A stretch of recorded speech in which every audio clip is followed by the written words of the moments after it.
So I want to talk today about money and happiness, which are two things that a lot of us spend a lot of our time thinking about, either trying to earn them or trying to increase them. And a lot of us resonate with this phrase, so we see it in religions and self-help books, that money can't buy happiness. And I want to suggest today that in fact that's wrong, and that I'm at a business school, so that's what we do, so that's wrong. And in fact, if you think that, you're actually just not spending it right. So that instead of spending it the way you usually spend it, maybe if you spent it differently, that might work a little bit better. And before I tell you the ways that you can spend it that will make you happier, let's think about the ways we usually spend it that don't, in fact, make us happier. We had a little natural experiment. So CNN a little while ago wrote this interesting article on what happens to people when they win the lottery. Turns out people think when they win the lottery their lives are going to be amazing. This article is about how their lives get ruined. So what happens when people win the lottery is, number one, they spend all the money and go into debt. And number two, all of their friends and everyone they've ever met find them and bug them for money. And it ruins their social relationships, in fact. So they have more debt and worse friendships than they had before they won the lottery. What was interesting about the article was people started commenting on the article, readers of the thing. And instead of talking about how it had made them realize that money doesn't lead to happiness, everyone instantly started saying, you know what I would do if I won the lottery? And fantasizing about what they do. And here's just two of the ones that we saw that are just really interesting to think about.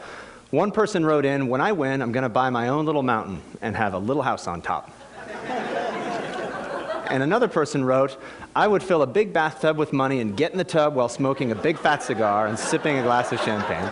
This is even worse now. Then I'd have a picture taken and dozens of glossies made. Anyone begging for money or trying to extort from me would receive a copy of the picture and nothing else. And so many of the comments were exactly of this type, where people got money, and in fact, it made them antisocial. So I told you that it ruins people's lives and that their friends bug them. It also, money often makes us feel very selfish, and we do things only for ourselves.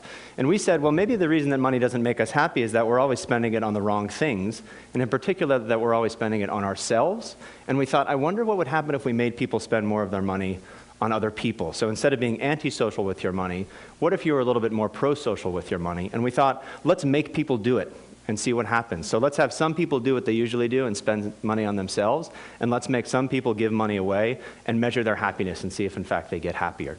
So the first way that we did this, on one Vancouver morning, we went out on the campus at University of British Columbia, and we approached people and said, do you want to be in an experiment? And they said yes. We asked them how happy they were, and then we gave them an envelope. And one of the envelopes had things in it that said, by 5 p.m. today, spend this money on yourself. So when we gave some examples of what you could spend it on. Other people in the morning got a slip of paper that said, by 5 p.m. today, spend this money on somebody else. Also inside the envelope was money, and we manipulated how much money we gave them. So some people got this slip of paper and $5. Some people got this slip of paper and $20. We let them go about their day. They did whatever they wanted to do. We found out that they did in fact spend it in the way that we asked them to. We called them up at night and asked them, what'd you spend it on, and how happy do you feel now? What did they spend it on? Well, these are college undergrads, so a lot of what they spent it on for themselves was things like earrings and makeup. One woman said she bought a stuffed animal for her niece. People gave money to homeless people. Huge effect here of Starbucks. So if you give undergraduates $5, it looks like coffee to them, and they run over to Starbucks and spend it as fast as they can. But some people bought a coffee for themselves the way they usually would, but other people said that they bought a coffee for somebody else. So the very same purchase, just targeted toward yourself or targeted toward somebody else. What did we find when we called them back at the end of the day? People who spent money on other people got happier. People who spent money on themselves, nothing happened. It didn't make them less happy, it just didn't do much for them.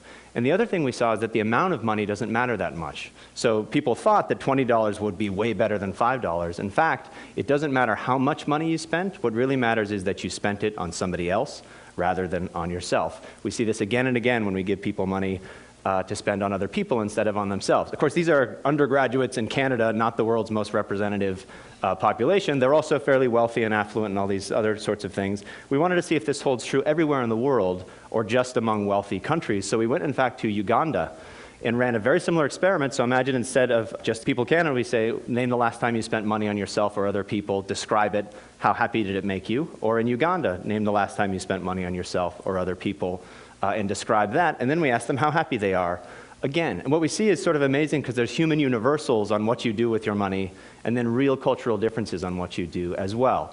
So for example, one guy from Uganda says this, He says, I called a girl I wish to love. We basically went out on a date, and he says at the end that he didn't achieve her up till now. Here's a guy from Canada, very similar thing. I took my girlfriend out for dinner, we went to a movie, we left early, and then went back to her room for only cake, just cake only. Human universal, so you spend money on other people, you're being nice to them, maybe you have something in mind, maybe not, but then we see extraordinary differences. So look at these two. This is a woman from Canada.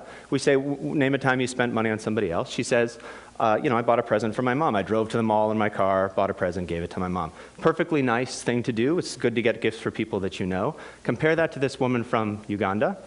I was walking and met a longtime friend whose son was sick with malaria. They had no money. They went to a clinic.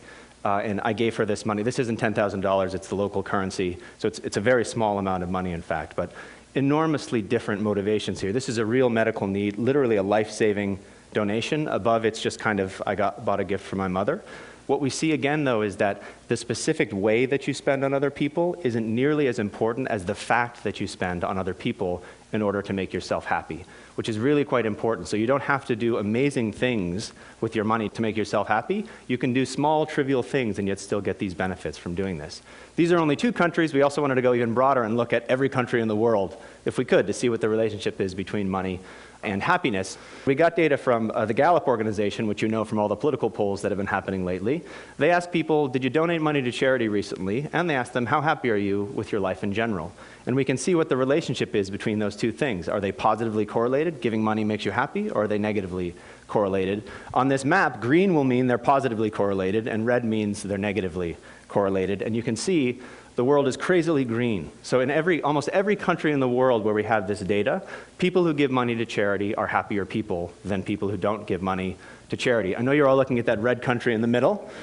I would be a jerk and not tell you what it is, but in fact, it's Central African Republic. You can make up stories. Maybe it's different there for some reason or another. Just below that to the right is Rwanda, though, which is amazingly green. So almost everywhere we look, we see that giving money away makes you happier than keeping it for yourself. What about your work life, which is where we spend all the rest of our time when we're not with the people we know? We decided to infiltrate some companies and do a very similar thing. So these are sales teams in Belgium. They work in teams. They go out and sell basically to doctors and try to get them to buy drugs. So we can look to see how well they sell things as a function of being a member of a team.